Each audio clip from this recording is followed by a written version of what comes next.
Sabuwar waƙar da Dauda Kawutu Rarara da shi da Aisha Humaira da kuma shahararren mawaƙin nan Ado Gwanja, wanda a yanzu zan iya cewa a kaf Najeriya babu inda ba a san Ado Gwanja ba. Yawanci Ado Gwanja ya fi yin waƙan mata. To amma dai a wannan karin Ado Gwanja da shi da Dauda Kawutu Rarara, mutane da yawa sun yi mamakin gamuwarsu na yi wa injiniya Rabi'u Musa Kwankwaso da shi da Dr. Bola Ahmed Tinubu, inda suka musu sabuwar waƙa mai taken ga Kwankwaso ga Tinubu sai ma ranar rantsuwa. Bayan wannan zazzafar waƙa tasu da suke so su saki, inda suka saki wannan ɗan shot ɗin waƙar a cikin Instagram ɗinsu a yau ɗin nan.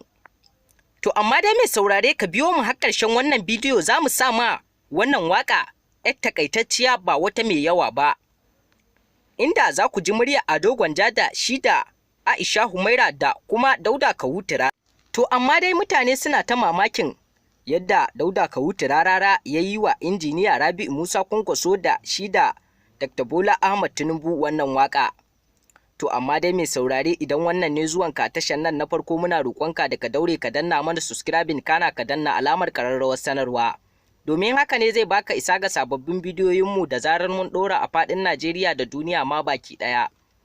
Wannan sabuwar waƙa tasu wadda suke so su saki, sun saki ɗan wani shot ne a cikin wannan sabuwar waƙa tasu, inda mai saurare muna dai daɗa gaya ma dai ka biyo mu har ƙarshen wannan bidiyo, domin za mu sa ma ɗan kaɗan daga cikin wannan waƙa, duk da har yanzu dai ba a saki wannan waƙa ba, kuma in Allah ya yarda in dai an saki wannan waƙa za mu sako ma ita a cikin wannan tasha tamu mai albarka mai suna Rayuwa Top TV.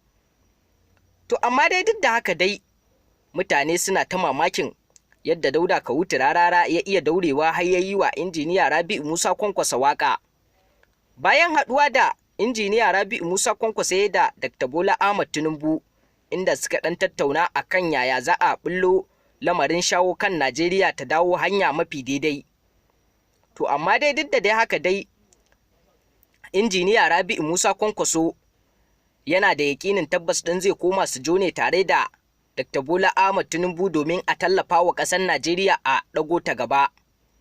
Mutane da dama suna ta ƙaryatawa wai ba haka ba ne, amma duk wanda ya ƙaryata ya je ya bincika, in dai haka ne kuma shi kenan.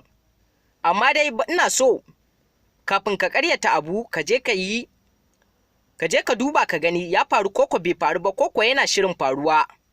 To amma dai ka ci gaba da biyo mu a cikin wannan tasha tamu mai albarka mai suna Rayuwa Top.